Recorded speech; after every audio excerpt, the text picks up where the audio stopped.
রব্বুল আলামিন কোরআনুল কারীমের মধ্যে বলেন, ইন্নাল্লাযীনা আমানু ওয়া আমিলুস সালিহাত কানাত লাহুম জান্নাতুল ফিরদাউসি নুজুলা খালিদিনা ফিহা লা ইয়াবগুনা আনহা হিওয়ালা।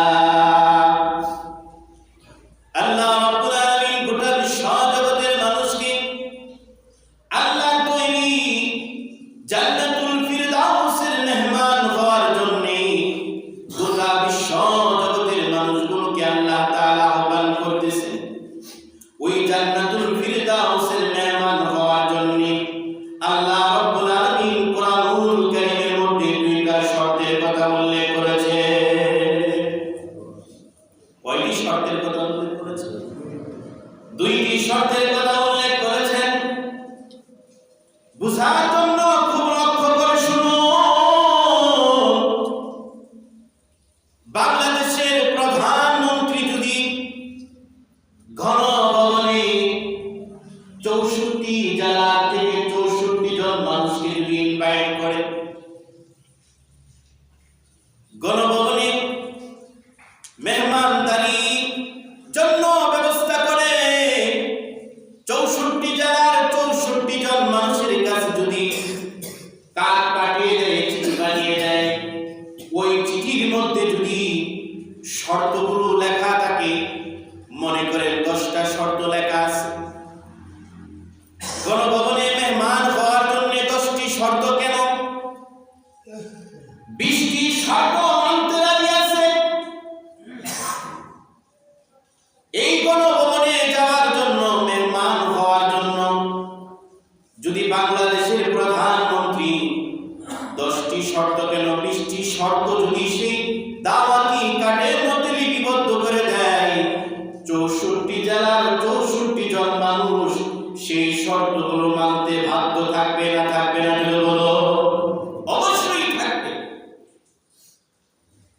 আপনি যে গণভবনে আসবেন, দাওয়াত খাওয়ার জন্য যে আসবেন, কি ধরনের পোশাক পরবেন, কি ধরনের লেবাস পরবেন, আপনার জুতার কোয়ালিটিটা কিরকম হবে, আপনার পোশাকের কোয়ালিটিটা কেমন হবে, আপনি কোন টাইমে ঢুকবেন, কোন টাইমে বের হবেন, এরকম ভাবে যদি 10টা কোনো 20টা শর্ত থাকে, তবু ওই জনগণ 20টা শর্ত মেনে গণভবনের মেহমান হওয়ার জন্য বাধ্য থাকবে কিনা?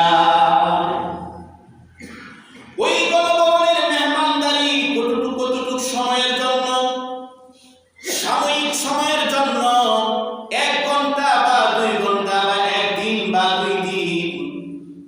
এই সাময়িক সময়ের মেহমান হওয়ার জন্য যত শর্তগুলো সেই কার্ডের মধ্যে লেখা থাকবে, প্রত্যেকটা শর্ত 64 জেলার 64 জন মানুষ মানতে রাজি থাকবে না? থাকবে না?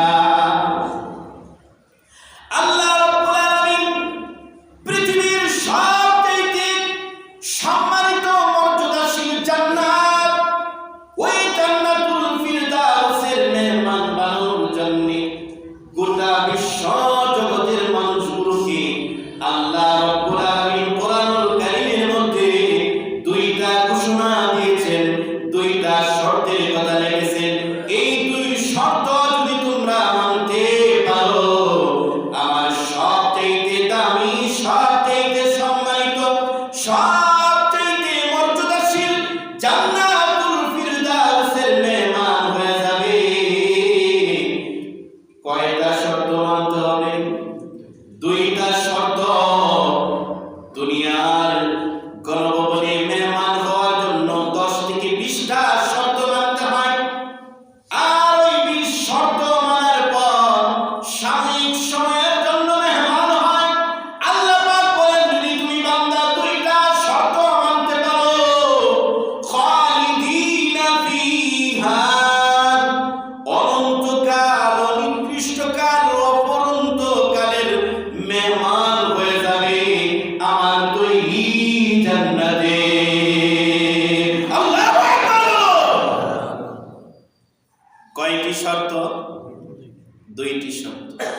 আল্লাহ পাক দুই শর্তের কথা কোরআনুল কারীমের মধ্যে উল্লেখ করেন, ইন্নাল্লাযীনা আমানু ওয়া আমিলুস সালিহাত কানাত লাহুম জান্নাতুল ফিরদাউসি নুজুলা। এক নম্বর শর্ত হলো ইন্নাল্লাযীনা আমানু, ঈমান তবে কার উপর জুড়ে বলো, আওয়াজটা জুড়ে নাই, ঈমান তবে কার উপর, একমাত্র আল্লাহ রাব্বুল আলামিনের উপর ঈমান আনতে হবে। পয়গম্বর মুসা আলাইহিস সালাতু ওয়াস সালাম আল্লাহকে বললেন, রব্বে কারীম, আপনি আমাকে এমন একটা জিকির, এমন একটা তাসবিহ আমাকে দেন যে জিকিরের মাধ্যমে আপনার নৈকট্য অর্জন করতে পারি।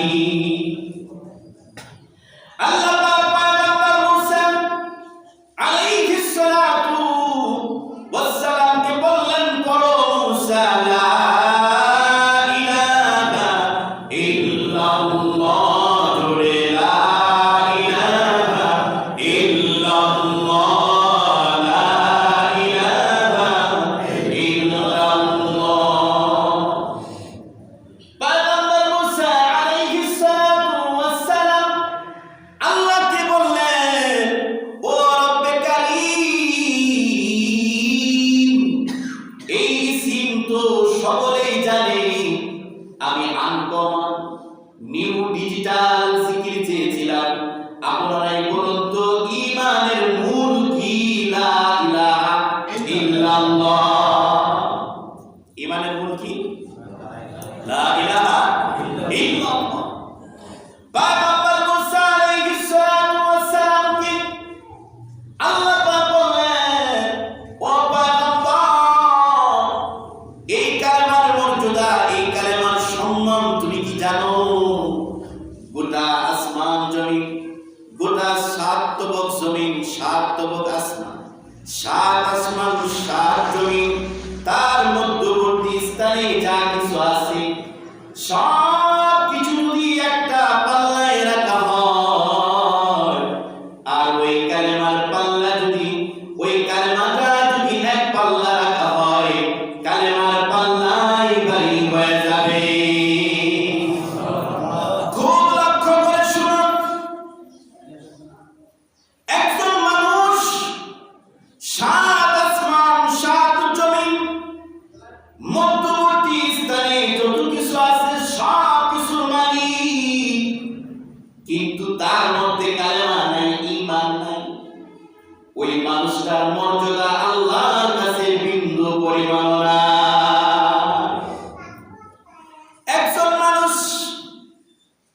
কালেমাওয়ালা ঈমানদার, সাত আসমান কেন সাত পয়সাও তার কাছে নাই, ওই মানুষটা আল্লাহ তাআলার কাছে সবচাইতে মর্যাদাশীল। আল্লাহু আকবার। তাহলে ঈমানের মর্যাদা কি পরিমাণ? সাত আসমান সাত জমিন এক পাল্লায় রাখেন, কালেমা ঈমান নামক দৌলত যদি এক পাল্লায় রাখেন, ঈমানের পাল্লাটাই ভারী হয়ে যাবে। সেজন্য আল্লাহর নবী বিশ্বনবী হুজুর আকরাম সাল্লাল্লাহু আলাইহি ওয়াসাল্লামকে ফেরেশতাদের মধ্য থেকে সবচেয়ে দামি ফেরেশতা হযরতে জিবরাইল আলাইহিস সালাতু ওয়াস সালাম ১৫০০ বছর আগে আল্লাহর নবীকে প্রশ্ন করলেন, ইয়া রাসূলুল্লাহ, মাল ঈমান, ঈমান কাকে বলে? ইয়া রাসূলুল্লাহ, ঈমান কাকে বলে, ঈমান কি? আল্লাহর নবী বিশ্বনবী ১৫০০ বছর আগে সুস্পষ্ট ভাষায়, ১৫০০ বছর আগে সুস্পষ্ট ভাষায় বলে দিয়েছেন ঈমান কাকে বলে, ঈমান কি। কিন্তু ১৫০০ বছর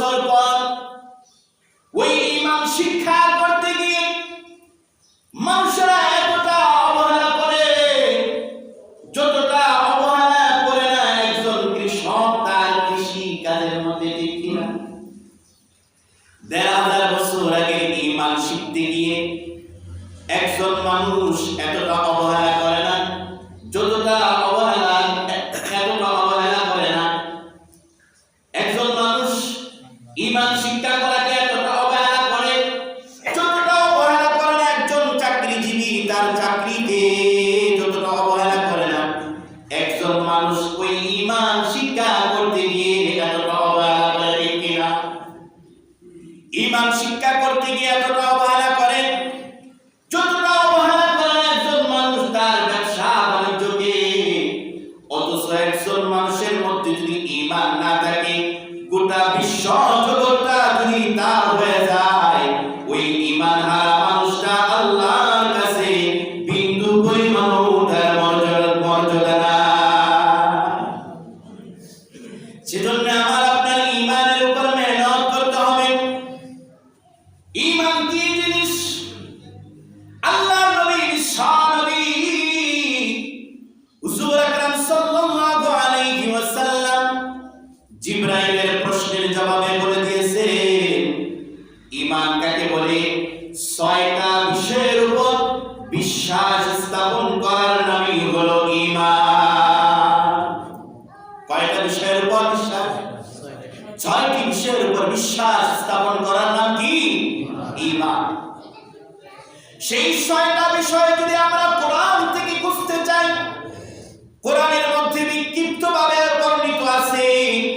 যদি রাসূলের হাদিস থেকে আমরা তালাশ করতে চাই, রাসূলের হাদিসের মধ্যে বিক্ষিপ্তভাবে বর্ণিত আছে। তাহলে যারা জনসাধারণ, আমার মতন আপনার মতন যারা জনসাধারণ, তারা ওই ৬টা বিষয় কেমনে জানবে? সেজন্য উলামায়ে কেরামরা সেই ৬টা বিষয়কে একত্রিত করে তার নাম দিয়েছে ঈমানে মুজমাল।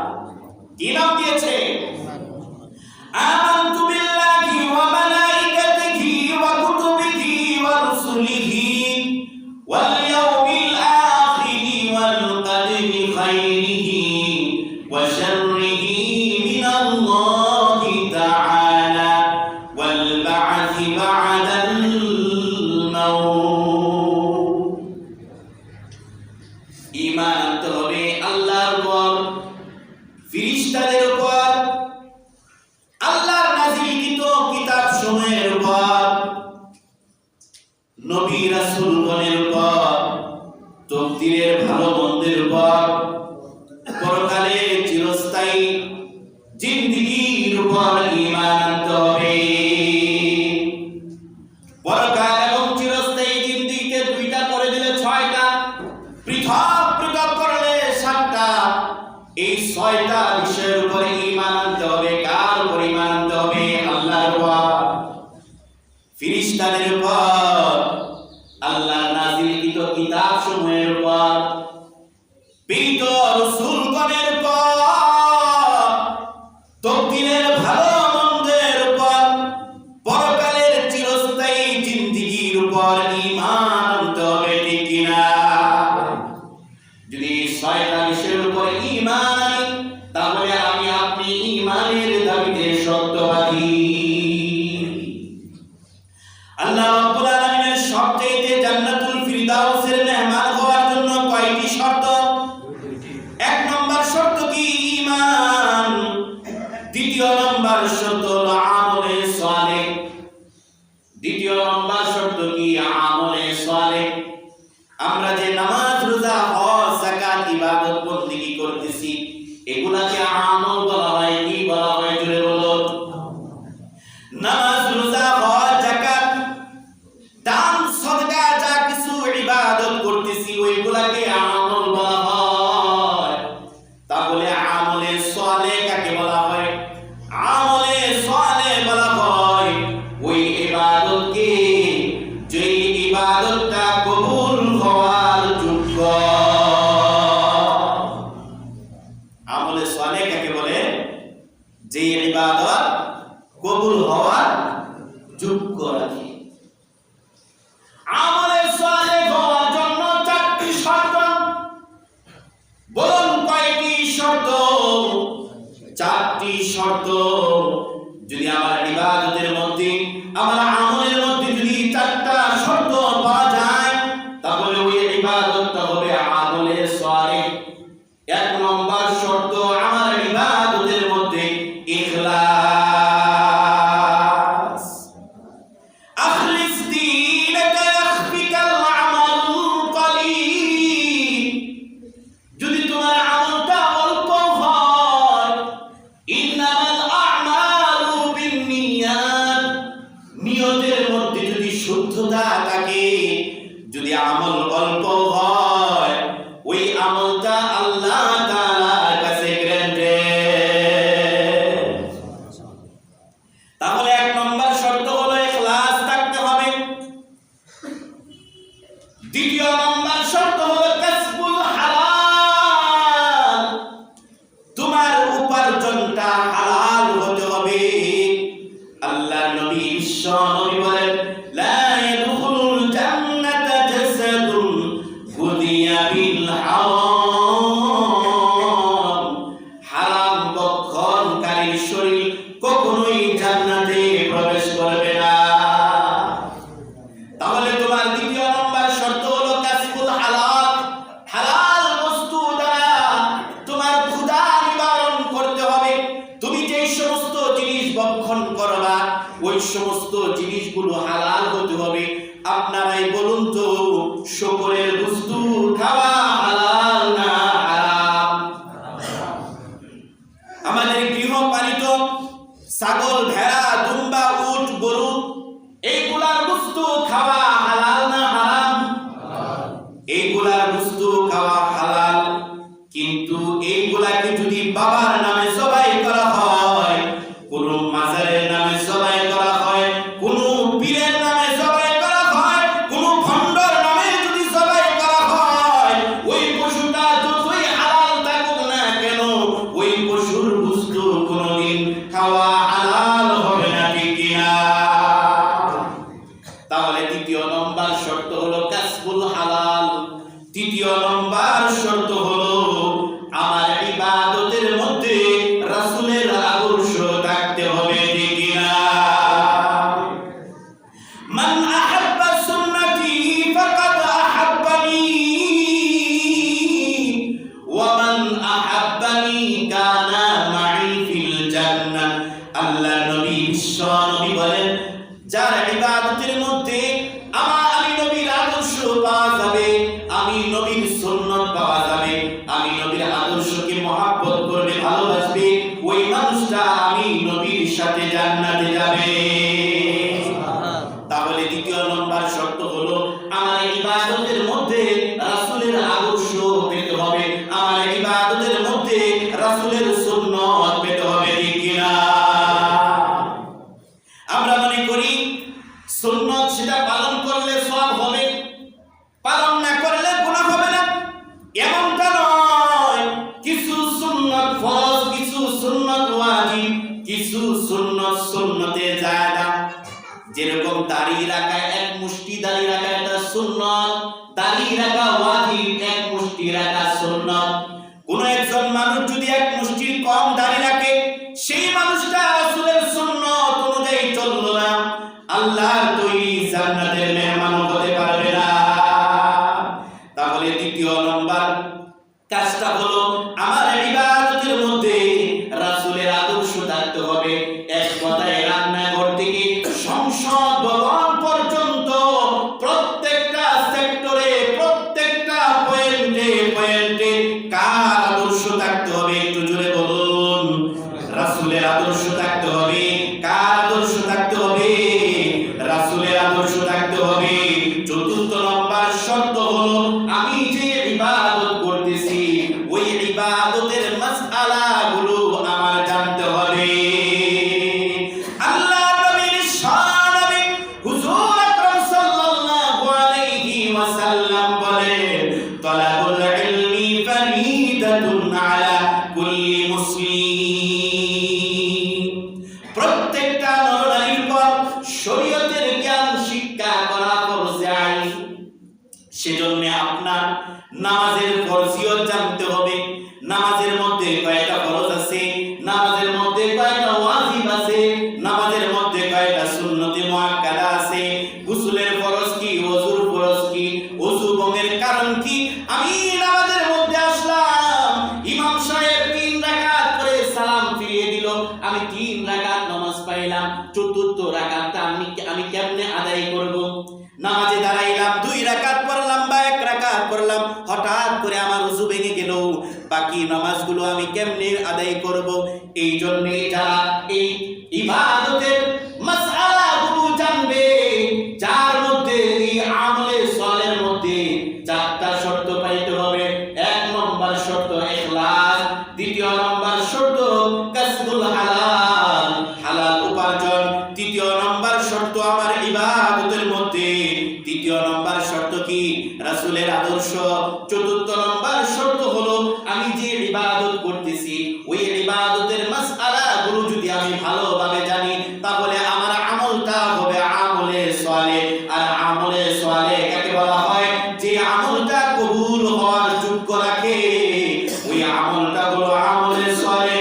আল্লাহ তৈরি সবচাইতে মর্যাদাশীল জান্নাত, ওই জান্নাতের মেহমান বানাইলেন পৃথিবীর সমস্ত মানুষগুলোকে, যার মধ্যে 2টা শর্ত পাওয়া যাবে। যে 2 শর্তের কথা আল্লাহ বলেন, ইন্নাল্লাযীনা আমানু ওয়া আমিলুস সালিহাত কানাত লাহুম জান্নাতুল ফিরদাউসি নুজুলা। 1 নম্বর শর্ত হলো আল্লাহর উপর ঈমান আনতে হবে। 2 নম্বর শর্ত হলো আমলে সালেহ করতে হবে। যদি আল্লাহর উপর ঈমান এবং আমলে সালেহ করি, আল্লাহর সবচেয়ে দামি জায়গা